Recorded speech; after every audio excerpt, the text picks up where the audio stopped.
오늘 본문 보면 1절에 들으라 부한자들아 이렇게 시작을 합니다. 들으라 부한자들아. 들으라 하는 말은 깨달으라 뭐 그런 뜻이라고 그랬죠.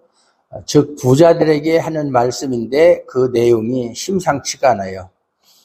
너희에게 이 말 고생을 인하여 울고 통곡하라.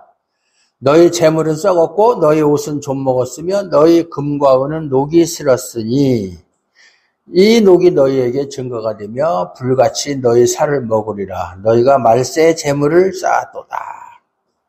참 무서운 말씀이고 심각한 말씀이죠.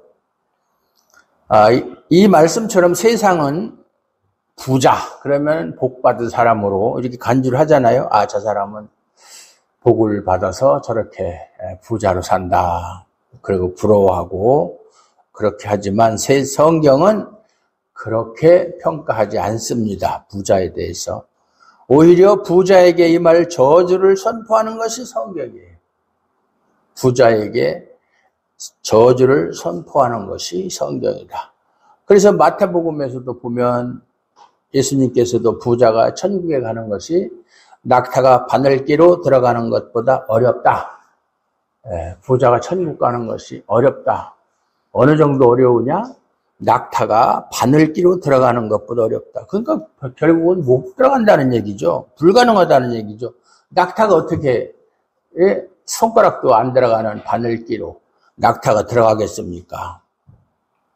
그런데 교회는 이런 말씀들은 외면하고 세상과 똑같이 부자 되는 것을 복받은 것으로 말하고 있어요.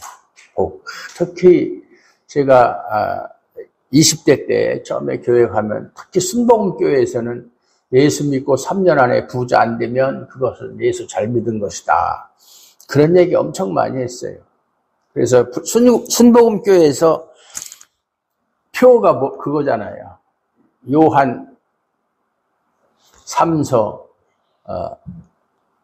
1장에 있는 2장에 있는 사랑하는 자여 내 영혼이 잘됨 같이 네가 범사에 잘되고 네가 강건하기를 내가 간구하노라. 이게 순복음교회의 표예요. 그러니까 예수를 믿으면 영혼도 잘되고 건강하고 그리고 하는 일도 다 잘된다. 복받아서 부자가 된다. 그 말이죠. 그 뜻이 아니거든요. 그 말씀의 뜻이. 그런데 그걸 문자적으로 표현을 해서 그렇게 이야기를 해요. 그러니까 우리 예수 믿는 사람들은 다 잘 살아야 됩니다. 가난하면 하나님의 영광을 가립니다. 예수 믿는 사람이 병 걸리는 것도 하나님께 영광을 가리는 일입니다. 이런 얘기 엄청 많이 들었어요. 그러니까 전혀 성경을 모르는 사람들이 하는 이야기예요. 오늘 부자가 천국 가는 것이 낙타가 바늘기로 들어가는 것보다 어렵다, 불가능하다 이런 말을 하면 어떻게 사람들이 생각하느냐 하면 부자도 부자 나름이지 부자라고 해서 다 천국에 못 들어가느냐 이렇게 생각한단 말이죠. 즉 예수님을 믿지 않고 돈만 밝히는 사람 그런 부자들이 천국을 못 간다는 얘기지. 돈 많이 벌어서 교회 헌금도 많이 하고 봉사도 많이 하는 부자는 해당하지 않는다. 이렇게 해석을 한다. 대부분 그렇게 해석들 해요. 물론 부자라고 해서 다 천국에 못 간다는 뜻은 아니에요. 만약에 부자기 때문에 천국에 못 간다면 그러면 가난한 사람은 다 천국 간다는 얘기니까 그것도 잘못된 얘기잖아요. 그건 아니잖아요. 성경은 가난한 자가 천국 간다고 말하지 않아요. 즉 돈이 많은 부자가 천국에 못 간다는 것이 아니라 재물에 대한 사람들의 마음 자세, 재물을 그러니까 물질관, 재물관이죠. 우리 신자들의 기독교인들의 재물관이 어떠하냐, 그 사람이 재물이 많으냐 적으냐 그게 문제가 아니라 재물에 대한 그 사람의 마음 자세가 어떠하냐 이게 중요하다는 거예요. 그래서 재물에 집착을 한다면 그냥 돈을 모으고 그걸 가지고 힘으로 여기고 그걸 가지고 자랑을 하고 그걸 가지고 약자를 멸시하고 또 천대한다면 그 사람의 마음 자세는 천국과는 전혀 상관이 없다. 그 얘기를 하고 있는 거예요. 그래서 오늘 본문에서 말하는 부자는 단지 돈만 많은 사람을 말하는 것이 아니라 그 쌓아놓은 돈을 힘으로 믿고 살아가는 사람들. 돈이면 다 된다. 돈 가지고 안 되는 게 있느냐. 그런 사람들을 말하는 거예요. 그러니까 기독교인의 물질관이 중요하다. 그게 참 중요한 거예요. 예수 잘 믿는 사람들 중에 부자들 많아요. 그럼 가난하다고 해서 다 믿음이 좋고 그런가요? 그거하고 상관이 없잖아요. 자기가 가지고 있는 돈을 힘으로 여기고 그걸 가지고 자기를 드러내고 그걸 가지고 과시하고 자랑하고 이렇게 하는 사람은 바로 저주 아래 있는 부자다. 그 얘기예요. 자본주의 사회에서는 돈이 힘이에요. 그거는 개인이든 국가든 마찬가지잖아요. 돈이 있어야 힘이 있습니다. 우리나라가 GDP가 세계에서 1위 이렇게 가보세요. 얼마나 다른 나라들이 우리를 부러워하고 또 우리나라에게 또 우리나라 사람들이 어딜 가든지 우대하겠습니까? 옛날에 유학을 가면 한국 사람이라고 그러면 한국이 어디에 붙었는지도 몰랐었다고요. 그래서 이제 그 당시는 우리나라보다 일본이 잘 살았기 때문에 일본 사람이냐, 일본에서 왔느냐, 대부분 다 그렇게 물어봤다는 거예요. 미국을 유학을 가면. 지금은 안 그러잖아요. 어딜 가든지 한국 사람이라고 그러면 다 그냥 아주 떳떳하게 이야기하고 한국 사람이라고 그러면 또 대접도 받고 그러는 세상이 됐잖아요. 왜? 그만큼 경제력이 상승했기 때문에. 다른 나라가 무시를 안 한다 이 말이죠. 돈이 힘이에요. 자본주의 사회에서는. 그러니까 너도 나도 사람들은 다 부자가 되고 싶어 한다. 난 부자 싫어. 나는 죽을 때까지 가난하게 살 거야. 이렇게 생각하는 사람 없잖아요. 남에게 눌리지 않는 힘 있는 자로 살고 싶어 하는 것이 사람이에요. 이게 사람의 본성이에요. 나도 좀 떵떵거리면서, 참, 거드름 피우면서 살고 싶다. 자신을 과시하면서, 그렇게 살고 싶은 것이 인간의 본능이다. 그 말이에요. 이러한 세상에 신자는 돈이 힘이 아니라 하나님을 힘으로 믿는 자로 살아가는 것이 신자예요. 그러나 참 신자는 돈을 힘으로 여기고 그것을 추구하며 사는 사람이 아니라 하나님을 힘으로 믿는 자. 하나님께 모든 것을 맡기고 의지하는 자. 그게 신자예요. 즉 신자의 힘은 돈이 아니라 하나님이에요. 나는 가진 거 없다. 그러지만 나는 결코 부자 앞에서 비굴하지 않는다. 나는 떳떳하다. 당당하다. 왜? 하나님이 나와 함께 하시고 하나님이 내 편이니까. 그렇게 하나님을 힘으로 삼는 삶을 통해서 참 보이지 않는 세계, 보이지 않는 영원한 세계가 존재함을 증명하는 것이 신자에게 있어야 할 신앙의 힘이고 신자의 가치관이다.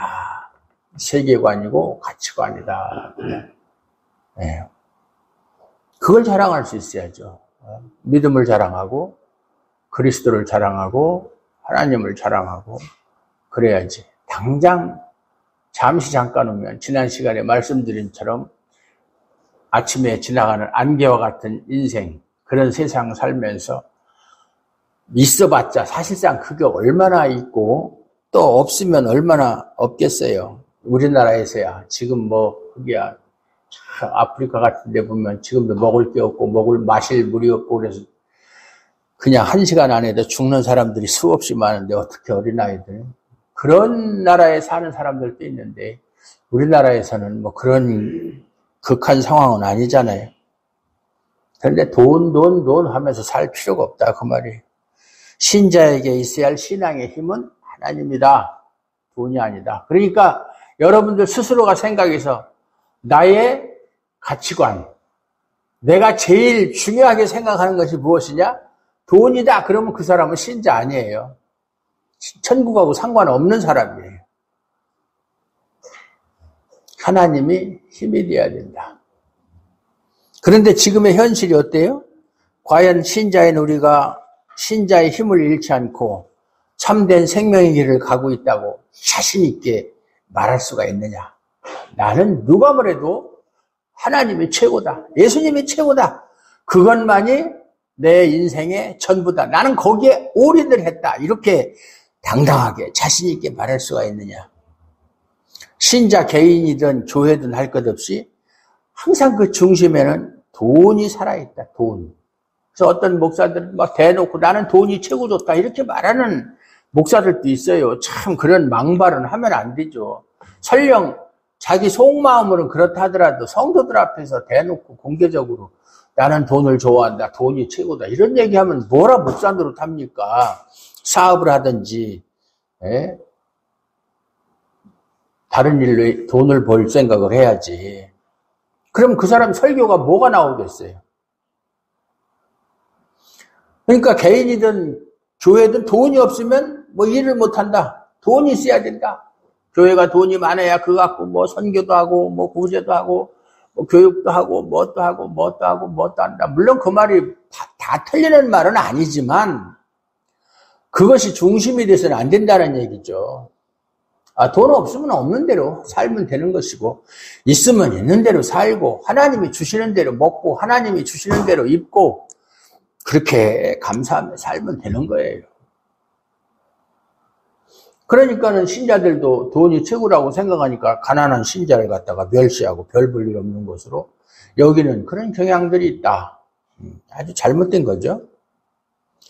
그렇게 보면 들으라 부한자들아 라는 경고의 말씀은 실제 돈 많은 사람들만을 대상으로 해서 하는 말씀이 아니라 부자 되고 싶어하는 모든 사람을 향한 말씀이다. 꼭 돈이 현재 이 상태에서 돈이 많은 사람들에게만 하는 말씀이 아니라 부자가 되고 싶어하는, 그러니까 예비적인 부자, 뭐 부자가 될지 안 될지는 모르지만 어쨌든 그런 사람들까지도 포함해서 하시는 말씀이다. 부한 자들을 향한 저주의 말씀은 곧 부자 되고 싶어하는 사람에게도 해당되는 말씀이다. 꼭 부자만 해당되는 게 아니라 부자 되고 싶어하는 사람도 마찬가지다. 마치 너희가 이래도 부자가 되고 싶어하느냐. 부자에게는 하나님이 저주가 임해서 마치 낙타가 바늘기로 들어가지 못하는 것처럼 천국 못 들어가는데 그래도 부자가 되고 싶으냐? 그 말이에요. 나는 천국 같은 거는 못 가도 상관없어. 이 세상에서 부자로 살면 난 그걸로 만족해. 흔히들 하는 얘기가 그런 얘기들 많이 하죠. 부자가 돼도 참 부자가 되면은 아무런 걱정, 근심이 없을 것처럼 생각을 하죠. 돈이 없고 가난한 사람들은 난 부자만 되면 걱정, 근심 하나도 없을 것 같다. 그러나 부자들한테 가서 물어보세요. 걱정, 근심 없나? 우리 속담에 쌍가마 속에도 근심이 있다. 쌍가마, 가마를 쌍으로 타고 다니는 사람, 호화스럽게 사는 사람에게도 근심이 있다. 왕도 근심이 있고 부자도 근심이 있고 근심 걱정 없는 사람은 없어요. 분명히 성경은 우리 인생은 고난이 불티가 나는 것 같다. 고난 없는 인생은 없다. 그것이 부자든 가난한 것 가리지 않는다. 하나님의 말씀이에요. 저는 부자라고 해서 아유 나는 이제 걱정 근심 하나도 없어. 나는 항상 행복해. 1년 365일 너무너무 행복해. 난 그런 사람 보질 못해. 저도 부자들, 재벌들 많이 상대해봤거든요. 뭐 우리 매형도 재벌이고 돌아가셨지만 이제는 맨날 가보면 그냥 우리 누님은 그냥 머리에다가 끈 들어. 아이고. 돈이 그렇게 많은데. 그 뭐해 돈 많으면. 예? 먹고 싶은 거 먹는 것도 한계가 있고 돈 쓰는 것도 한계가 있지. 그거 돈 가지고 뭐 날아다닐 것도 아니고. 예. 그런데 인간의 고집이 만만치가 않거든요. 아무리 그렇게 이야기를 해도 포기를 안 해요. 고집이 있어가지고. 나는 근심 걱정이 아무리 많고 그래도 난 부자가 한번 돼봤으면 좋겠다.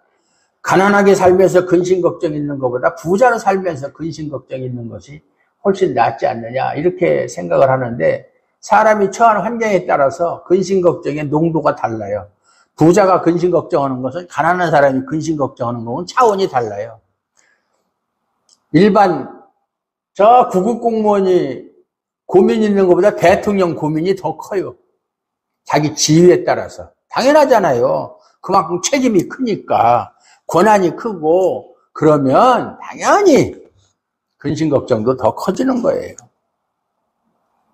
아무리 성경이 부자에 대해서 저주의 말을 퍼붓는다고 해도 그 말을 마이동풍이다, 귓가에 흘려버린다, 우이독경, 한쪽 귀로 듣고 한쪽 귀로 듣고 소기의 경일기다.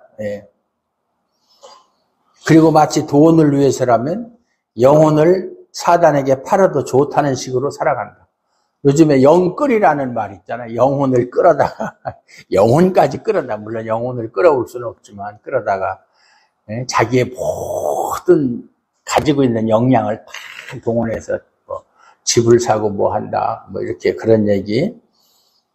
세상 사람들이 그래요. 내 부자만 될 수 있다면, 돈을 벌 수만 있다면 무슨 짓이든지 하겠다, 그 말이잖아요.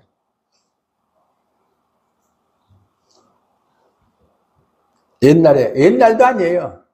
그리고 얼마 전에 설문조사하니까 젊은 대학생들이 누가 나에게 돈 10억을 주면 나는 무슨 짓이든지 하겠다. 살인이라도 하면 살인 청부라도 하겠다. 그런 사고방식을 갖고 있어요. 그게 말이 되는 얘기입니까? 그게 참 무식한 사람, 대학생들이 말이죠. 참 한심한 거죠. 네? 자존심도 없어요. 아니, 돈 10억에 자기 인생을 겁니까?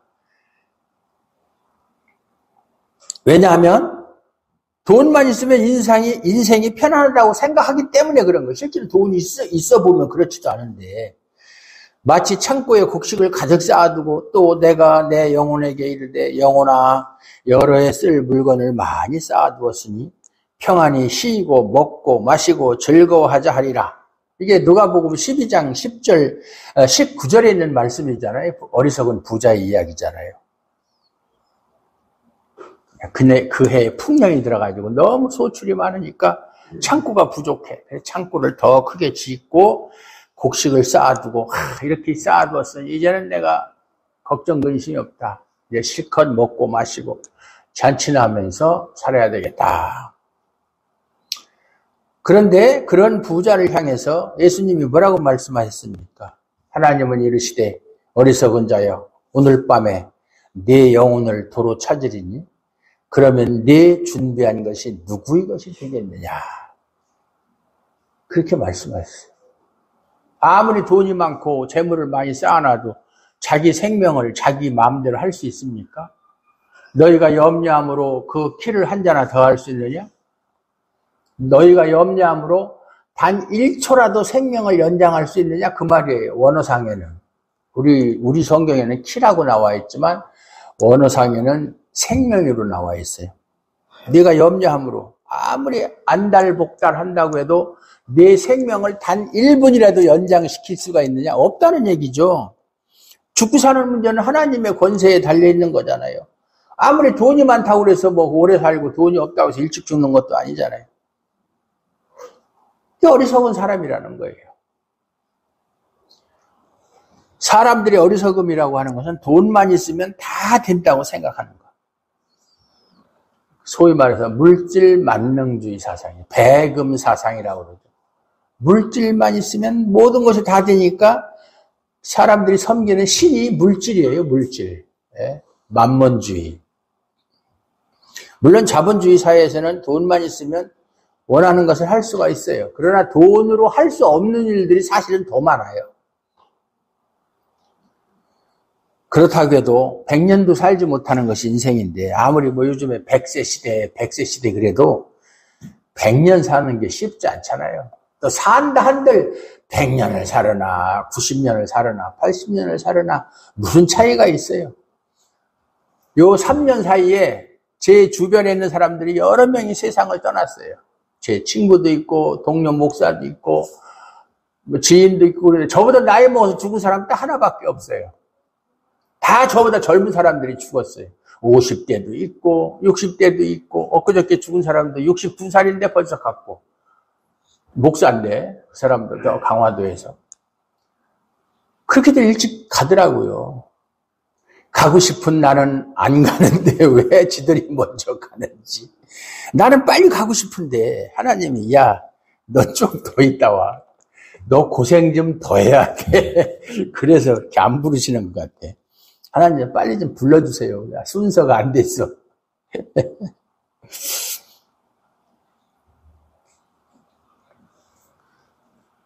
내일 일을 알 수 없는 것이 인간이잖아요.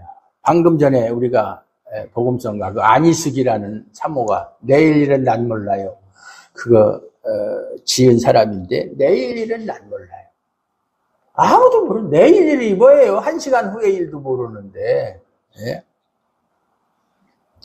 돈의 힘은 육신이 살아있을 때 효능이 있는 것이지 죽은 후에는 무슨 재물이 필요해요. 아무리 많아도 소용이 없지. 저는 돈도 없지만 죽을 때 돈 10원 한 장 안 남겨놓고 죽었으면 좋겠다. 그래서 이제 언제쯤 갈지 그걸 모르니까 그걸 다 이렇게 해가지고서 다 쓰고서 그래야 아쉬울 것도 없고 뭐 그렇게 쓸 돈도 없지만 요즘에 이제 제가 요새 낚시철이 금어기가 해제돼가지고 낚시철이 들어왔는데 제가 오래전부터 낚시를 쭈꾸미 낚시나 갑오징어 낚시를 좋아했는데 이제 옛날에 샀던 낚싯대들이 지금 그걸 쓰질 않아요. 유행이 다 지나가지고 옛날에 뭐 20만 원, 25만 원씩 이렇게 주고 산 낚싯대들 다 필요 없어요. 지금은 더 좋게 나온 낚싯대 하나 두고 그냥 4, 50만 원씩 하고 그 할 때 이제 이렇게 애기라고 그래서 가짜 미끼 새우처럼 생긴 거 옛날에 300원, 500원 하나에 15,000원씩 하고 말이죠. 왜냐하면 그만큼 낚시 인구가 늘어났으니까 공급이 수요가 늘었으니까 공급이 그렇게 또 이제 젊은 여자들이 이렇게 낚시를 좋아하더라고요. 낚시 인구가 젊은 여자 아가씨들이 그냥 어느 정도 여유 있는 사람 아예 배까지 사가지고서 그냥 타고 다니면서 낚시질하고 그렇게 하더라고요. 그게 이제 인터넷에서 검색을 해요. 쿠팡 같은 데서 아니 낚싯대를 하나 사야 되는데 얼마짜리 살까? 뭐 여유가 없으니까 보통 뭐 몇만 원짜리도 있어요. 3, 4만 원짜리부터 시작해서 몇십만 원짜리까지 있는데 어떤 걸 살까? 하나 괜찮다면 장바구니에다 넣어놓고 사지는 않으면서 에이 빌어먹을 언제 죽을지도 모르는데 이왕이면 최고 좋은 거 사 한번 질러? 지름신이 강림하사 한 50만 원짜리 하나 사? 12개월 할부로? 근데 요새는 또 3개월, 무이자 할부가 3개월밖에 안 돼. 옛날에는 그냥 뭐 6개월, 10개월, 요새는 그것도 없어. 요새는 모든 것이 3개월이야. 어느 카드 회사든지. 나머지는 다 부분이자야. 에이, 눈 닦아고 살까 말까 하다가, 아유, 아니지. 그 내가 1년에 낚시를 가면 몇 번이나 간다고 이거 비싼 거 사냐. 근데 낚시하는 사람들은요, 낚시를 하고 안 하고 그 장비를 사놓고 보는 것만 해도 좋아요. 보는 것만 해도 가끔가다 이렇게 닦고 이렇게 하는 거 보는 것만 해도 즐거운 거예요. 실제 낚시를 안 해도. 그래서 아유 나도 돈 좀 있으면 최고 좋은 릴에 최고 좋은 낚싯대에 진짜로 아닌 게 아니라 배라도 하나 사가지고 예? 우리 김봉원 집사님 태우고 낚시질 좀 다녔으면 좋겠다. 김영배 집사는 낚시를 먹지를 못하면서 해산물을 먹지도 않으면서 낚시는 또 좋아해.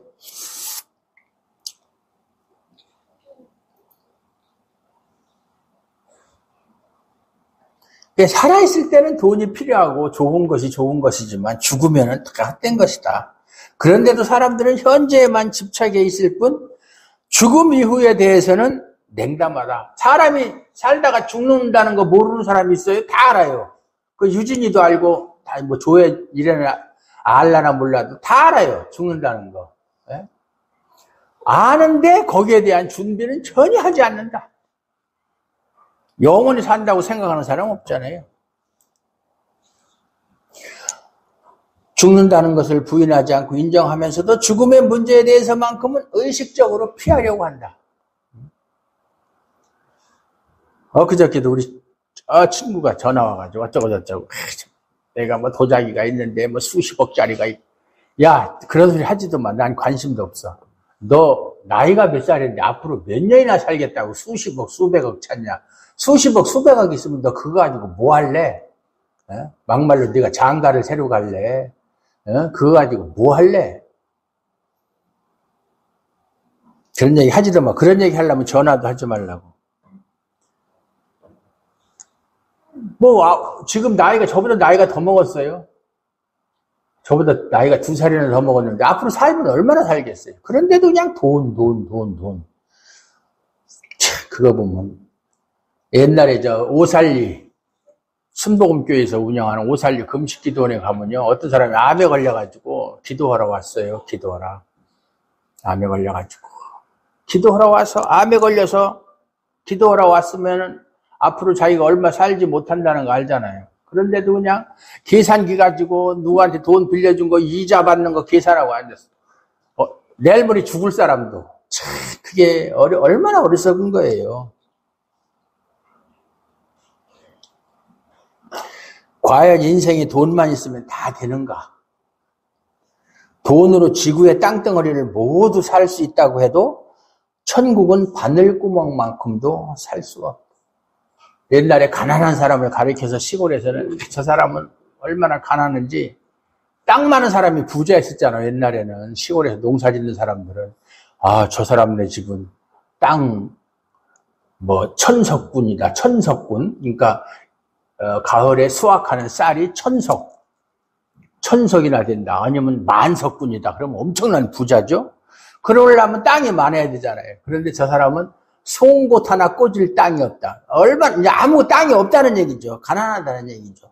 옛날엔 땅이 없으면 그건 가난한 거니까. 마찬가지로 아무리 돈이 많아도 이 세상은 다 살 수 있을지 몰라도 계산적으로 따져서 천국은 송곳 하나 꽂을 자리 하나 살 수 없는 게 돈이다. 그 말이에요. 하나님 나라에서 돈은 무용지물이다. 그건 쓰레기밖에 안 되는 거예요. 다만 우리를 위해서 죽으신 예수님의 피를 믿는 믿음만이 영혼을 살게 하고 천국을 소유하게 하는 것이다. 그것만이 천국에서는 가장 가치 있지 돈이 무슨 필요 있어요. 돈. 그러니 신자가 죽음 이후의 문제를 생각한다면 돈이 아니라 예수님한테 마음이 가는 것이 당연한 것이다. 잠깐 오면 요즘에 항상 하는 얘기죠. 왜 이렇게 시간이 빨리 가요? 일주일이 금방. 오늘 지나죠? 그럼 내일 모레 수요일이에요. 수요일 지나면 금방 또 주일날이에요. 참 시간이 빨리 간다. 그런데 젊은 사람들한테는 좀 똑같은 시간인데도 불구하고 좀 천천히 가고, 나이 먹은 사람들은 시간이 금방 가고, 월요일 그랬다가 금방 내. 여러분들은 월요일, 화요일, 수요일, 그렇지만 저한테는 월요일 주일, 월요일 주일. 그렇게 빨리 가는 거예요. 그러니 뭘 기대하고 무엇에 대해서 욕심을 내겠어요. 네. 당연히 돈이 아니라 예수님에게 마음이 가는 것이 당연하다. 그래서 성경은 땅의 것을 바라보지 말고 위의 것을 쳐다보라. 땅의 것을 구하지 말고 위의 것을 쳐다보라. 이렇게 말하고 있잖아요. 그런데도 위의 것은 외면당하고 있다. 왜? 세상에서는 아무짝에도 쓸모없는 것이 위의 것이기 때문이다. 하나님 나라에 속한 것, 그런 것은 이 세상에서는 아무 쓸모가 없다. 그런데 돈은 소유하면 소유할수록 힘이 생기고 사람들이 돈 있는 나에게 모여들고 또 아부하고 머리를 숙이는 것이 돈의 힘이다. 그러니까 그까짓 거 위에 있는 거, 그거는 뭐 당장 눈에 보이지도 않고 당장 필요한 것도 아니니까 그건 별 볼 일 없고, 당장 내게 필요한 것은 땅에 있는 돈이다. 그러니까 땅의 것을 찾고 구하게 되는 것이다. 그 말이에요. 그렇게 해서 돈을 모아봐야 결국은 나중에 하나님의 심판대에 서게 될 운명이라는 것을 생각지 않는다. 네? 하나님은 반드시 살아계시고 또 사람이 한번 죽는 것은 정하신 것이야. 사람이 태어나면 반드시 죽게 되어 있어요. 그 후에는 반드시 심판이 있을 것이라고 성경은 말씀하고 있어요. 죽는 것으로 끝나는 게 아니라 죽음 후에는 반드시 하나님의 심판을 받아야 된다. 심판대 앞에 서야 된다. 그게 인간의 운명이에요. 4절에서 6절을 보면 돈으로 살아가는 자본주의 현실이 어떠한가를 보여주는 거예요. 밭의 주인이 품꾼에게 삭을 주지 않고 대지주죠. 밭을 많이 갖고 있고 논을 많이 가지고 있고 소작농들에게 이제 자기 혼자서 농사를 못 지니까 주잖아요. 그래서 안동에서 제가 목회할 때 옛날부터 전통적으로 내려오는 부자들은 다 시내에서 살고 그 소작농으로 살던 사람들은 다 산 같은 데 이런 데서 살아요. 그 사람들이야 뭐 출퇴근할 수도 없고 거기서 살면서 농사 짓고 뭐 그렇게 하는 거죠. 그래서 안동 권씨, 안동 김씨들이 안동에서는 뭐 국회의원을 나오든 시장을 나오든 안동 김씨나 안동 권씨가 아니면 되지를 않아요. 인구도 제일 많고 또 돈도 많고 그러니까.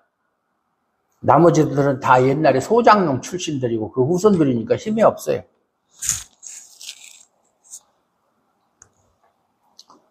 그렇게 품꾼을 여럿을 두고 그들에게 농사를 맡기고 또 나중에 추수를 하면 몇 대 몇으로 나누는데 보통 우리나라 옛날에 그 법을 보면 5대5가 최고 이제 많았어요. 5대5. 주인 5, 농사 짓는 사람 5. 야, 우리 5대5로 하자 그러면은 소장님이 누가 옵니까? 이렇게 얘기하면 곤란하죠. 영화에 대사에 그런 거 있잖아. 야, 돈 우리 나누자. 5대5로 하니까 누가 5야? 누가 5는 뭘 누가 5야? 우리 할아버지가 저도 그걸 어려서 봤거든요. 이 농사 소장농에게 한번 가을에 추수를 해가지고 그 벼채로 도정하지 않은 벼는 이제 먹기 전에 도정을 해야지 그걸 미리 도정을 하면은 안 되거든요. 그걸 가만히 다 넣어가지고 마당에다 쌓아놓으면 이제 너 한 가마 나 한 가마 이런 식으로 나누거든요. 그걸 어려서 많이 봤어요. 그래서 조금 이제 인심이 좋은 지주는 자기가 살을 갖고 소작농한테 육을 주고 그러는 사람. 그러면 아주 정말로 서로가 그 집 농사 지으려고 그러죠. 그 5대5와 4대6은 엄청난 차이거든요. 그렇게 해서 품삯도 근데 제대로 주질 않았다고 그랬잖아요. 밭의 주인이 품꾼에게 삭을 주지 않고 그렇게 해서 착취한 돈으로 부자는 사치하고 연락한다. 맨날 그 잔치나 베풀고 그렇게 하면서 산다.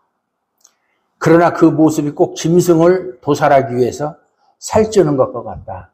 돼지를 명절 때 잡아먹으려면 부지런히 평소에 많이 먹여서 살을 쪄야 명절 때 잡았을 때 살이 많잖아요. 그것과 똑같다. 이러한 것이 하나님 앞에서 심판의 증거물이 된다. 너 옛날에 품꾼들한테 품삯도 제대로 주지 않고 착취했잖아. 임금 착취. 옛날에 뭐 농사 짓는 것뿐만 아니라 우리나라가 이렇게 경제적으로 이렇게 살만한 것이 옛날에 청계천에 가면 그 전태일이라는 사람도 분신하고 그랬는데 청계천 그 피복노조 그 옷 만들고 그러는데 가보면 12시간씩 일하거든요. 맞교대로. 임금이 엄청 쌌었어요. 근데 그런 사람들의 노동력을 착취를 해서 사실은 지금 생각해보면 그 업자들이 돈을 많이 모은 거예요. 결국 그것이 또 경제개발의 기초가 되고 그랬지만 옛날에 박 대통령이 있을 때 뭐 경제개발 1차 5개년 계획, 2차 5개년 할 때 수출의 날 한 번씩 돌아오면 뭐 1억 불 수출의 탑 그래가지고 제일 많이 수출을 많이 한 사람 금상, 은상, 동상 그 다음에 뭐 나무로 된 목상 이렇게 주고 그랬는데 1억 불 국가 전체에 수출한 액수가 1억 불이야, 1억 불. 지금 삼성 같은 데만 해도 수백억 불씩 하는데 얼마나 참 격세지감을 느끼는 거죠. 그러다 그 다음엔 또 나중에 10억 불. 10억 불 목표다. 참 그렇게 가난했었어요, 우리나라가. 그래서 공돌이 공손이라는 말이 그때 나왔잖아요. 공장에서 그냥 일하고. 그 사람들이 사실상 그 노동력 때문에 그때 인구도 많았고 그래서 경제개발의 주역들이에요. 사실은 공돌이 공순이가. 예.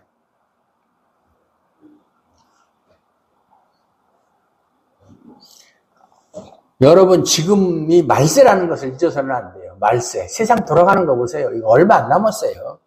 주님이 강림하신다는 약속이 주어져 있고 주님이 강림하시면 세상 끝나는 거예요. 뭐 세상이 불교에서 말하는 것처럼 돌고 돌고 순환하는 것이 아니고 우리 기독교의 역사관은 직선사관이에요. 시작이 있고 끝이 있고 끝을 향해서 달려가는 거예요.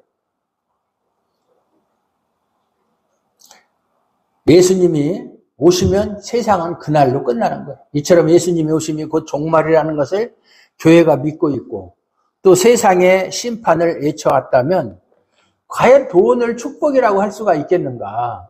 그걸 한번 생각해 봐요. 예수님이 오신다는 것은 분명한 사실인데 또 그거에 대해서만 또 신경을 쓰고 언제 오실까, 오늘일까, 내일일까 모여서 기도하는 뭐 시한부 종말론자들 같은 그것도 물론 잘못된 것이죠.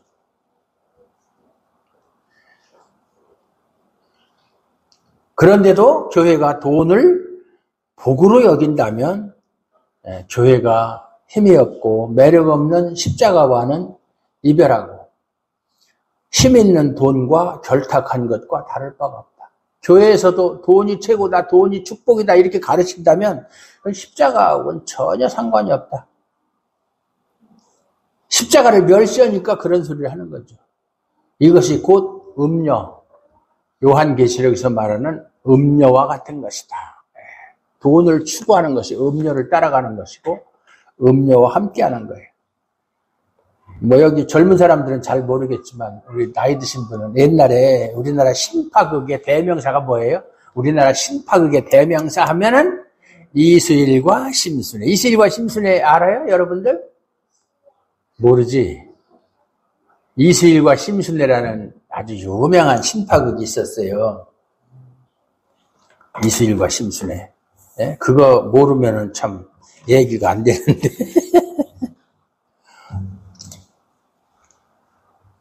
이수일과 심순애라는 사람이 서로가 사랑을 했는데 이수일은 가난한 집의 아들로 대학생이었었어요. 심순애는 아주 얼굴이 이쁜 그 처녀였었어요. 사랑을 하는데 다 가난해 둘 다. 그러니까 심순애를 얼굴이 이쁘고 그러니까 노린 사람이 있었는데 그게 누구냐 하면 김중배라는 사람이 있었어요. 김중배. 그 사람은 아주 부잣집 아들이. 그러니까는 돈으로다가 유혹하는 거예요. 다이아몬드 그 당시 다이아몬드가 얼마나 비싸요? 다이아몬드 사주면서 돈으로 유혹을 하는 거예요. 그걸 이제 알았어요. 이수일이가.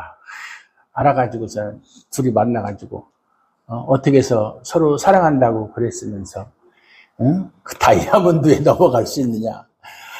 그러면서 그 당시에 그 연극 같은 거 보면은 옛날에 연극이 아주 그냥 자연스럽지 않고 그냥 신파. 그래서 지금도 뭐라고 하면 신파 쪽으로 한다고 그러죠. 그 대사 중에서 가장 그 유명한 것이 이수일이가 하는 그 저기잖아요. 대사잖아요. 그 사실을 알고 너하고 헤어지자. 끝내자. 막 그러니까는 심순애가 막 이수일을 붙잡고 수일씨 가지 마세요. 놔라. 그러면서 김중배의 다이아몬드가 그렇게 좋았더란 말이냐. 이런 식으로 수일씨 가지 마세요. 놔라. 바지 내려간다. 그런 신파조가 유행했었어요. 그런데 지금 우리가 마치 예수님의 십자가가 너무 보잘것없고 내가 원하는 것을 십자가가 해줄 게 없어요. 해주는 게 없어요. 나에게 돈을 벌게 해줍니까? 뭐 나에게 주는 게 없어요. 그러니까 돈이 넘치는 세상, 돈이 최고인 세상에 마음을 두고 살아가는 것이 아닌가. 그게 더 중요하니까 십자가가 뭐 해주는 게 있어야지. 뭐 도움이 안 돼. 예? 그 야고보 사도가 부자들에게 울고 통곡하라는 것은 부자에게 이미 심판이 시작되었다 그 말이에요. 하지만 이 말은 부자가 자신에게 임한 심판을 깨닫고 울고 통곡하기를 촉구하는 내용이 아니에요. 앞서 말한 대로 부자 되고 싶어하는 모든 사람에게 부자에게 임할 실상이 무엇인가를 보고 깨달으라는 거예요. 너희 돈 있다고 자랑하고 의시되지 마. 울고 통곡할 날이 얼마 안 남았어. 그 얘기예요. 결국 부자는 심판에 처할 것인데 그런데도 부자로 살고 싶어하느냐? 아까도 말씀드린 것처럼 그 내용이에요. 부자 되고 싶은 마음은 우리 모두에게 있을 수 있어요. 그래서 가난한 자신이 못나 보이고 나는 왜 이렇게 능력이 없어서 왜 이렇게 가난하게 살까? 보잘것없이 여겨질 수 있어요. 그런 마음이 있다면 다시금 부자의 실상, 부자의 결말이 어떻다는 것을 한번 생각해보자 그 말이에요. 디모데전서 6장 9절에서 10절에 보면 부하려 하는 자들은, 그러니까 부자가 되고 싶어하는 자들은 시험과 올무와 여러 가지 어리석고 해로운 욕심에 떨어지나니 곧 사람으로 파멸과 멸망에 빠지게 하는 것이라. 돈을 사랑하는 것이 일만하게 뿌리가 된다. 이 10절에 있는 말씀이에요. 이것을 탐내는 자들이 미혹을 받아 믿음에서 떠나 많은 근심으로 자기를 찔렀도다. 부자가 되고 싶어가지고 미혹을 받아가지고 수단 방법 가리지 않고 돈 벌려고 하는 사람들, 그런 사람들은 결코 믿음을 가질 수가 없죠. 믿음에서 떠나서 많은 근심으로써 자기를 찔렀다. 돈을 사랑하는 것이 일만하게 뿌리가 된다. 돈은 필요하지만 돈은 사랑해야 될 존재가 아니에요. 돈은 당연히 살다 보면 돈은 필요하죠. 사람이 부자가 되고 싶은 마음으로 살아간다면 결국 시험과 올무와 여러 가지 어리석고 해로운 정욕에 떨어질 수밖에 없다. 부자가 되려면은 정상적인 방법으로 부자가 되는 것은 사실 쉬운 일은 아니잖아요. 그러니까 요즘에도 보면 맨날 청문회 하죠. 고위 관리들 장관급 이상 청문회 할 때 보면 재산 신고 누락했네, 불법을 행했네, 이런 얘기 많이 나오잖아요. 그런 식으로 돈을 모아야 되기 때문에 월급 받아가지고 그거 가지고 저금해가지고 부자 될 수는 없잖아요. 솔직한 얘기로. 그냥 먹고 살 수는 있을지 몰라도 이것은 멸망에 이르는 길이다. 그러니까 그런 미혹에 빠져가지고 새로운 뇌물을 받아먹어가지고 그거 나중에 들통돼서 국회의원도 나중에 또 다 제명되고 어떤 국회의원은 그냥 국회의원 회기 중에도 그냥 900몇 번씩이나 코인 투자하고 그거 하고, 그런데도 자기 당이라고 해서 또 제명도 안 하고 개판 5분 전이지.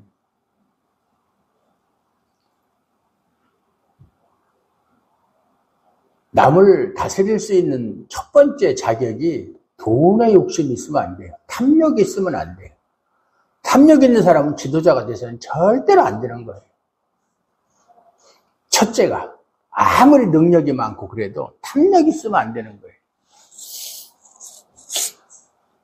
그래서 옛날에 어느 고을에 원이 새로 부임해 오잖아요.